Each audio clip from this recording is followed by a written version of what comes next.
Viewers, Tisca classes के इस digital platform पर आपका बहुत बहुत स्वागत है। आज हम देखने वाले हैं मध्य प्रदेश लोक सेवा आयोग के द्वारा जो माइनिंग इंस्पेक्टर का एग्ज़ाम आज कंडक्ट किया गया है उसकी संभावित या टेंटेटिव आंसर की के बारे में, और जो फाइनल आंसर की हो तो आयोग के द्वारा जारी की जाएगी। यह एक संभावित आंसर कुंजी बता रहा हूँ जिसके आंसर हो सकते हैं, और लगभग ये पूरे सटीक आंसर आपको यहाँ पे मिलने वाले हैं। चलिए शुरू करते हैं।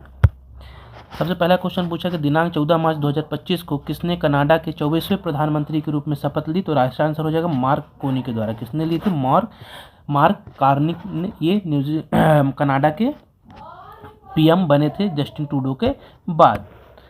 सेकंड क्वेश्चन पूछा गया कि दिनांक 4 जनवरी 2025 को भारत के माननीय प्रधानमंत्री ने ग्रामीण भारत महोत्सव 2025 का उद्घाटन किस शहर में किया था? तो इसका जो उद्घाटन किया गया था नई दिल्ली में, भारत मंडपम में इसका उद्घाटन किया गया था माननीय प्रधानमंत्री के द्वारा। तो इसका आंसर हो जाएगा नई दिल्ली। क्वेश्चन नंबर 3 था उत्तराखंड में दिनांक 14 फरवरी 2025 को संपन्न राष्ट्रीय खेल 2025 में मध्य प्रदेश को कितने स्वर्ण पदक, कितने रजत और कांस्य मिले थे? तो इसमें जो मध्य प्रदेश को मिले थे तो 34 स्वर्ण मिले थे, 26 रजत और 22 इसमें कांस्य मिले थे। तो इसका राइट आंसर हो जाएगा आपका बी, इसका बिल्कुल करेक्ट आंसर हो जाएगा। और यहाँ पे भारत माफ करना मध्य प्रदेश को रैंक 4th रैंक थी मध्य प्रदेश की, ये भी आपको ध्यान रखना है।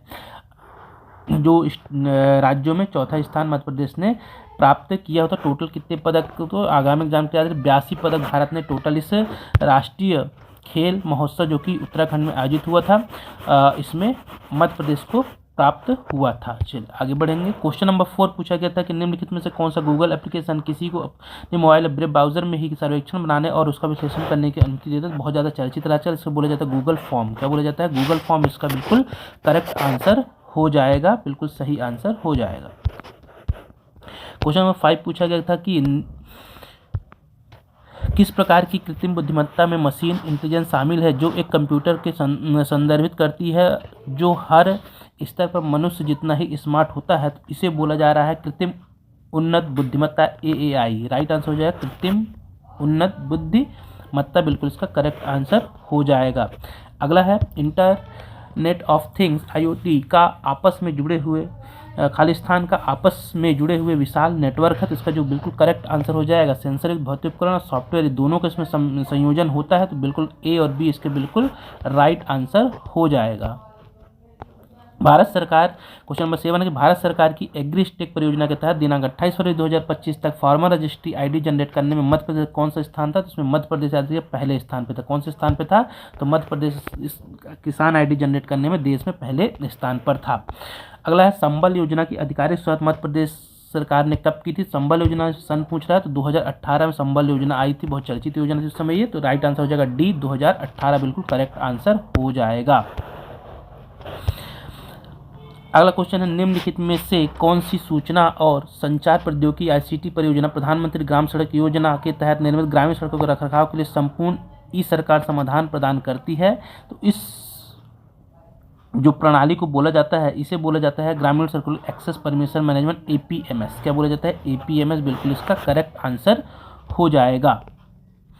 क्वेश्चन नंबर 10 पूछा गया था कि एकीकृत सर्किट का उपयोग जिसने कंप्यूटर की गति और दक्षता में भारी वृद्धि की सबसे पहले किस पीढ़ी में शुरुआत की गई थी? तो एकीकृत परियोजना जो लाई गई थी ये लाई गई तीसरी पीढ़ी में। किस 3rd जनरेशन में लाई गई थी? ये क्वेश्चन कई बार आयोग के द्वारा रिपीट किया गया है। इसमें आप ऐसे याद रख सकते हैं कि पहली पीढ़ी में हम वैक्यूम ट्यूब का VT वैक्यूम ट्यूब का इस्तेमाल करते हैं, फिर दूसरी में पीढ़ी में वैक्यूम ट्यूब के बाद हम किसका यूज़ करते हैं? तो ट्रांजिस्टर का यूज़ करते हैं, और तीसरी पीढ़ी में IC एकीकृत सर्किट का हम उपयोग करते हैं। चौथी में हम जो उपयोग करते हैं चौथी पीढ़ी में तो VLSI का यूज़ किया जाता है, और 5वीं पीढ़ी में ULSI का प्रयोग किया जाता है। तो कई बार आयोग के द्वारा रिपीट किया गया क्वेश्चन है, अच्छा क्वेश्चन है, अभी कई एग्जामों में ये क्वेश्चन पूछा है। चलिए आगे बढ़ेंगे।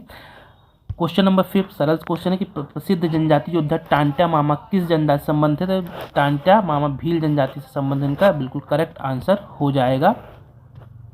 मध्य प्रदेश में रानी दुर्गावती का शहीदी स्थल कहाँ पर है? तो इसका जो शहीद हुई थी नरिया नाला बोला जाता है, बरेला ग्राम के आसपास नरिया नाला, इसका बिल्कुल करेक्ट आंसर हो जाएगा। अगला है आपका मध्य प्रदेश में गदली नृत्य किस जनजाति के द्वारा किया जाता है? तो जो गदली नृत्य है ये करने वाली जनजाति है कोरकू। कौन सी जनजाति करती है? तो कोरकू बिल्कुल इसका करेक्ट आंसर हो जाएगा।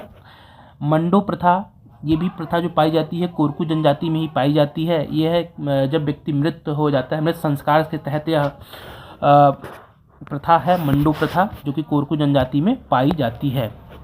अगला है कलम की तलवारें किस आदिवासी कवियत्री की रचना है? कलम की तलवारें, तो ये इसका आंसर है उषा किरण अन्नम, बिल्कुल करेक्ट आंसर हो जाएगा उषा किरण अन्नम। अगला है भील जनजाति में गल देवता की पूजा किस अवसर पर किया जाता है? तो गल देवता की जो पूजा है ये होली के अवसर पर की जाती है, बिल्कुल राइट आंसर हो जाएगा। अगला है बैगा जनजाति में, यहाँ थोड़ा कंफ्यूज हुआ होगा। बैगा जनजाति में पूछा गुदना गुदवाने वाली स्त्री क्या कहलाती है? तो बदनिन, इसका वो आंसर हो जाएगा बदनिन कहलाती है बैगा जनजाति में। गुदनी यदि बोलते तो ये भील जनजाति में आता है ना, तो इसका बदनिन बिल्कुल राइट आंसर हो जाएगा। अगला है मध्य प्रदेश सरकार एवं प्रशिक्षण परिषद एमपी सेट का मुख्य उद्देश्य क्या है? तो इसका जो मेन उद्देश्य है, पहला आंसर हो जाएगा जनजातीय वर्ग के शिक्षित युवाओं में तकनीकी व्यवसाय कौशल विकास और रोजगार स्वरोजगार के अवसर प्रदान करना, बिल्कुल इसका करेक्ट आंसर हो जाएगा। अगला है क्वेश्चन नंबर 19, कई बार क्वेश्चन रिपीट हुआ है। यदि आप देखें तो भारत सरकार द्वारा मध्य प्रदेश की तीन कौन सी जनजातियां जो विशेष रूप से कमजोर समूह PVTG में आती हैं? तो बैगा, भारिया और सहरिया। बैगा, भारिया और सहरिया बिल्कुल करेक्ट आंसर हो जाए। कई बार नंबर पूछे कितनी जनजातियां शामिल है या तो उनके नाम पूछता है, बस 2 ही क्वेश्चन है पूछे, पैटर्न क्वेश्चन है आयोग का। अगला है मध्य प्रदेश की जनजातियों में सबसे अधिक किस जनजाति के लोग हैं? तो मध्य प्रदेश सबसे ज़्यादा जो है वो पाए जाते हैं भील। कौन से हैं? भील। क्वेश्चन नंबर 21 पूछा गया था, ये भी अच्छा क्वेश्चन है कि कायथा जिला उज्जैन का संबंध किस खगोल शासित है? तो ये वराहमिहिर, आचार्य वराहमिहिर बिल्कुल इसका राइट आंसर हो जाएगा। राष्ट्रकूट शासक दंतीदुर्ग ने हिरण्यगर्भ महायज्ञ को संपन्न कहाँ किया था? देखिए अभी जो इससे पहले जो एग्जाम हुआ था FSO का, उसमें पूछा था कि कौन सा उसने महायज्ञ करवाया, तो उसका यज्ञ हिरण्यगर्भ महायज्ञ का नाम पूछा, तो यहाँ पे स्थान पूछ लिया, तो ये हुआ था उज्जैन में संपन्न हुआ था। राइट आंसर हो जाएगा उज्जैन, बिल्कुल करेक्ट आंसर हो जाएगा। मध्य प्रदेश के मालवा अखबार के शुरुआती संपादक, ये क्वेश्चन भी अभी हाल FSO में ही पूछा गया था, पर वहाँ पे आपकी डेट पूछ ली थी, प्रकाशित करने की डेट पूछी गई थी। यहाँ पे उसने संपादक पूछा, तो उसके जो संपादक थे पंडित प्रेम नारायण। राइट आंसर हो जाएगा पंडित प्रेम नारायण। महाराजा छत्रसाल के पिता का नाम क्या था? तो चंपत राय, बिल्कुल राइट आंसर हो जाएगा। महाराजा छत्रसाल के पिता का नाम था चंपत राय। अगला क्वेश्चन पूछा गया था अबुल फजल की हत्या किसने की हुई थी? तो याद रखना वीर सिंह बुंदेला वो शासक थे जिन्होंने अबुल फजल की हत्या जहांगीर के कहने पर की हुई थी। अगला है मानसून वन के मुख्य वृक्ष में निम्न में से कौन सा शामिल नहीं होता? तो मानसून वृक्ष में जो वृक्ष नहीं है तो चीड़ नहीं आता है। राइट आंसर हो जाएगा चीड़। क्वेश्चन नंबर 27, मध्य प्रदेश में लाल पीली मिट्टी मुख्यतः किस क्षेत्र में पाई जाती है? तो बघेलखंड क्षेत्र में लाल पीली मिट्टी पाई जाती है, बिल्कुल राइट आंसर हो जाएगा। ये भी क्वेश्चन रिपीट है, ARO किस एग्जाम में पूछा गया क्वेश्चन है। पृथ्वी के चारों ओर व्याप्त वायुमंडल सबसे निचली परत को क्या बोला जाता है? तो उसको बोला जाता है क्षोभ मंडल या परिवर्तन मंडल, बिल्कुल करेक्ट आंसर हो जाएगा। निम्नलिखित में कौन सा पूर्वी सतपुड़ा श्रेणी का हिस्सा नहीं है? तो पूर्वी साइड में कौन सा हिस्सा नहीं है? पूर्वी सतपुड़ा का हिस्सा नहीं है। तो देखिए ये जो है असीरगढ़ की पहाड़ियाँ, बीजागढ़ की पहाड़ियाँ और अखरानी की पहाड़ियाँ, ये तो आती है गवलीगढ़, ये नहीं आता, ये बिल्कुल अलग हो जाएगा। माफ करना, क्वेश्चन मैं गलत कर रहा हूँ। इसमें पूछ रहा है कि निम्नलिखित में से कौन सा पूर्वी सतपुड़ा श्रेणी का हिस्सा है? तो ये जो है असीरगढ़, बीजागढ़ और ये अखरानी, ये सब पश्चिमी में आती हैं। किस समूह में आती हैं? तो पश्चिमी में आती हैं। तो इसमें आपसे पूछा पूर्वी समूह में कौन सा? तो गवलीगढ़ इसका हो जाएगा।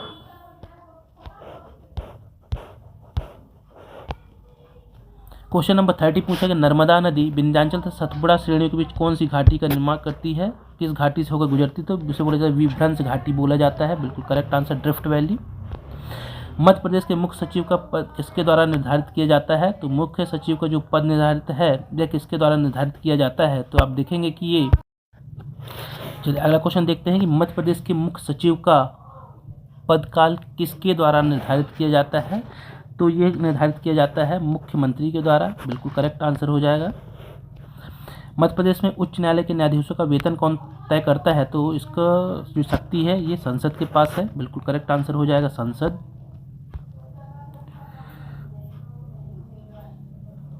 अगला आपका क्वेश्चन है, 2019 से 21 में मध्य प्रदेश में बहुआयामी गरीबी हेड काउंट का अनुपात कितना था? तो ये 20.63 बिल्कुल करेक्ट आंसर हो जाएगा। राष्ट्रीय परिवार स्वास्थ्य सर्वेक्षण 5 के अनुसार मध्य प्रदेश शिशु मृत्यु दर कितनी है? तो ये है 41.3 बिल्कुल राइट आंसर हो जाएगा। इसमें पूछेंगे मध्य प्रदेश राज्य सूचना आयोग में अपील के लिए निर्धारित शुल्क कितना है? तो पहली अपील के लिए इसमें जो प्रथम अपील पूछेंगे तो 50 रुपये बिल्कुल राइट आंसर हो जाएगा। निम्नलिखित में मध्य प्रदेश किस संभाग में जिलों की संख्या सबसे कम है? तो संभाग हो जाएगा चंबल, जहाँ पे 3 जिले बसाते हैं। अगला है मुहासा बाबई मध्य प्रदेश किसके लिए प्रसिद्ध हो रहा है या प्रसिद्ध है? तो ये है विद्युत एवं अक्षय ऊर्जा उपकरण निर्माण औद्योगिक क्षेत्र के लिए बिल्कुल करेक्ट आंसर हो जाएगा। मध्य प्रदेश के किस जिले में मंडी बोर्ड का कार्यालय नहीं है? निम्न में से किस जिले में मंडी बोर्ड का क्षेत्रीय कार्यालय नहीं है? तो ये खंडवा में नहीं है, बिल्कुल करेक्ट आंसर हो जाएगा। इसके है मध्य प्रदेश पंचायत उपबंध अनुसूचित क्षेत्रों विस्तार नियम 2022 के तहत गठित निवारण समिति में कम से कम कितने सदस्य होंगे? तो इसका जो करेक्ट आंसर है इसमें समिति में कितने सदस्य निर्धारित किए गए? तो 7 सदस्य निर्धारित है, 7 बिल्कुल करेक्ट आंसर हो जाएगा। मध्य प्रदेश निम्नलिखित में कौन सा मध्य प्रदेश सरकार द्वारा समावेशी एवं व्यापक विकास सुनिश्चित करने के प्रारंभ किए गए 4 प्रमुख मिशनों में शामिल नहीं है? तो गरीब कल्याण, युवा, अन्नदाता और नारी शक्ति ज्ञान जिसे बोला गया था GYAN, गरीब, युवा, अन्नदाता और नारी शक्ति है ना। तो इसमें जो शामिल नहीं है तो स्वच्छ भारत मिशन नहीं शामिल है। ये बहुत ज़्यादा चर्चा में आया था उस समय मोहन यादव का ज्ञान के नाम से। चलिए आगे बढ़ेंगे।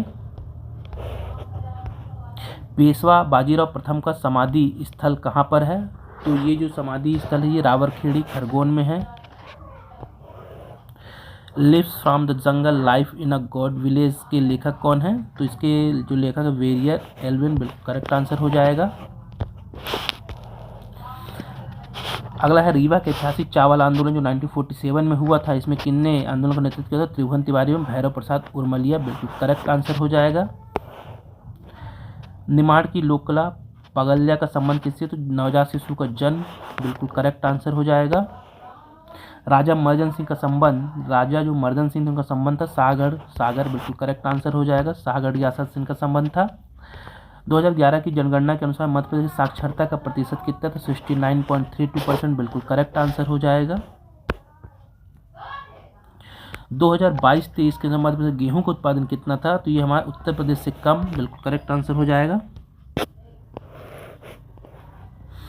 मध्य प्रदेश किस जिले में पायरोलाइट पाया जाता है? तो ये पाया जाता है टीकमगढ़ में, बिल्कुल करेक्ट आंसर हो जाएगा।